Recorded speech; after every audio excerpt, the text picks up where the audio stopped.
And that's very Uh, unusual too, because I know that co-writing is kind of rules the airwaves in Nashville a lot of the time.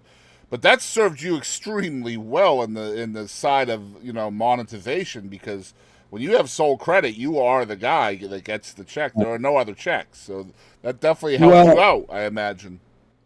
yeah, and it wasn't done as a a matter of fiscal. Oh yeah, of course not. Of course not. It was just, no. I'm just saying that I never even thought about it that far.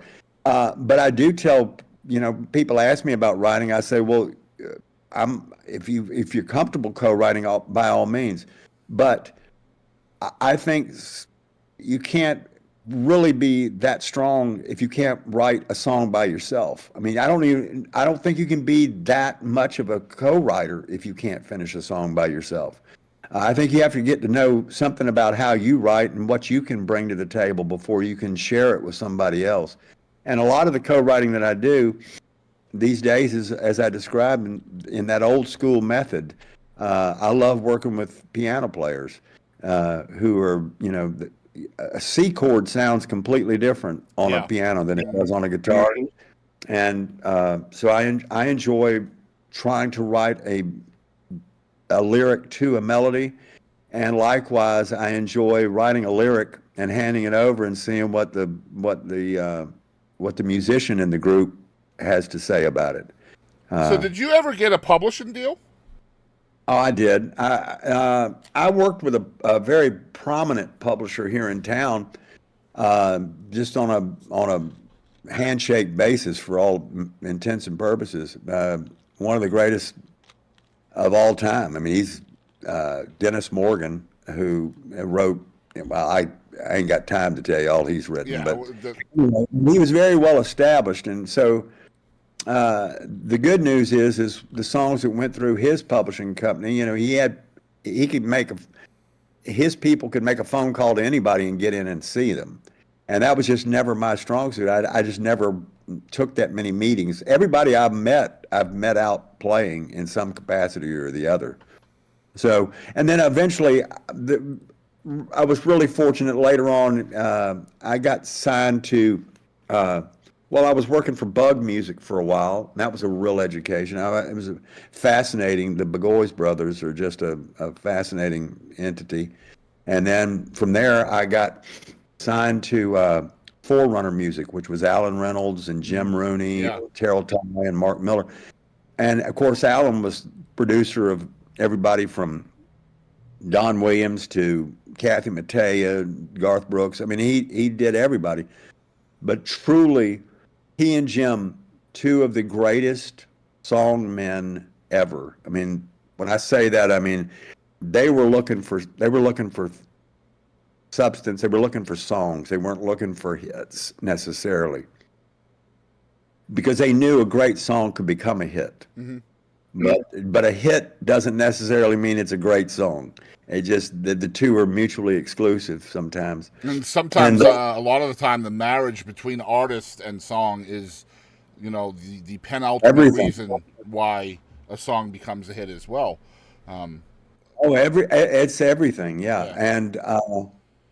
Uh, and through them, so I was there from like 94 to 2000. And then when they sold to Universal, I've just been on my own ever since then. And I've worked forever with a young man by the name of Matt Lindsay, who's always been so loyal and has pitched my songs. And so I I still go out and I mean I play all the time or anywhere that'll have me. I enjoy doing that and I invariably meet people and songs get connected that way as well because they get heard in a different environment. If you're sitting in somebody's office playing them a song, they're honor bound to have to sit there and listen. Hmm. But if you're doing it in a listening room or in a round somewhere, then people get to hear it on their terms. And if they think it's a good song or they think it's right for somebody, it's their idea. It's not you pitching the song to them.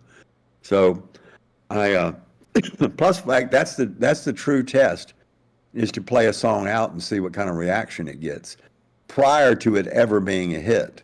I mean, everybody's going to applaud if they recognize a song or Right. they'll, but it's what happens when they've never heard the song and they like it, Yeah, or they getting them it hasn't to reacted. invest in a song they've never heard is a Oh huge yeah. talent. Yeah, for sure. Let's talk about your process, because you did talk about being kind of gravitating towards lyricists and things, and so I would imagine that you are a lyrics writer first. So, what is your process like? Do the lyrics come to you first, and then you fit the melody around the song, or how does it work for you? Well, this is where not being that versatile on the guitar helps because my chord palette is fairly limited. So it's more about writing a lyric to a marginal, maybe sometimes the melody is not necessarily the issue. It's trying to get the lyric started. And so all songs for me start basically with a title. Very few of them have been musically oriented first, where I added lyrics later. Um, but I've always loved having a great or an idea that means something to me, and just literally living with it. And I'm just like I said, I'm not in that big of a hurry to finish a song. I've always believed that two things. Well, most of them are about 3 minutes long, and most of them contain no more than maybe 12 to 15 lines. Yeah, yeah.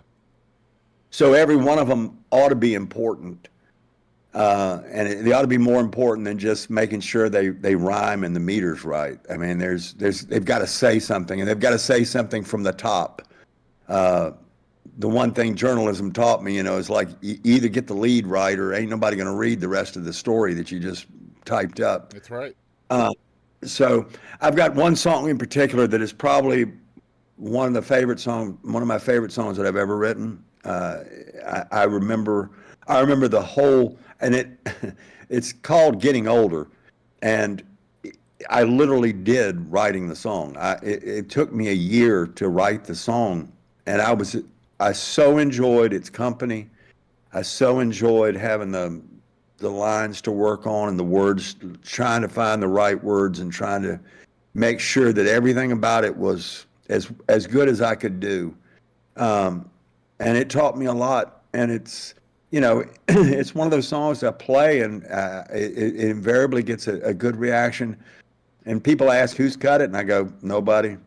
Uh, but it doesn't alter the fact that it means so much to me as a song.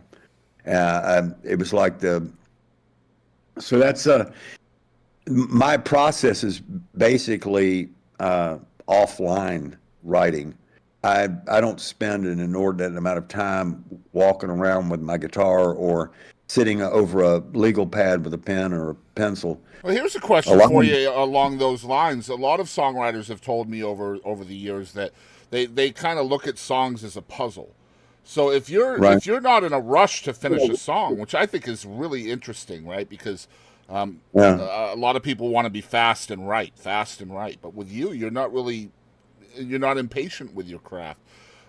If you're walking around everyday life and you find a puzzle piece for a song that you've already started working on, is that something that hits you? And you're just like, oh, Oh, there's another yeah. line, there's another puzzle piece for that song, and Oh, then you yeah. write it down, and it ends up in it. Oh, sure. Sure. Yeah, absolutely. Getting older, I thought was done after two. There's two.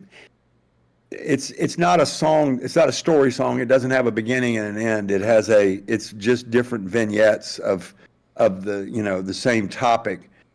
But I thought I was done with two, and then the idea of what the third one was supposed to be, that was when the real search began. Like you said, uh, oddly enough, with most songs, the old adage is you have to know how the song ends before you can start it. Okay. In this case, I knew how it got started. I just didn't know how to end it. And when that hit, the writing of that third verse was a real challenge, but it was also just like you said, it was a puzzle trying to make it all fit with all the parameters that had already been established in the other two verses. So I've I just enjoy, like I said, not being in a hurry, and also the fact that if they're done right, they may not find a voice till after you're gone, and if they're done really right, they may well outlive you long after you're gone. And so I don't know what the rush is to make sure, you're done with this song by 4 o'clock. I love It that. just I love that so that much.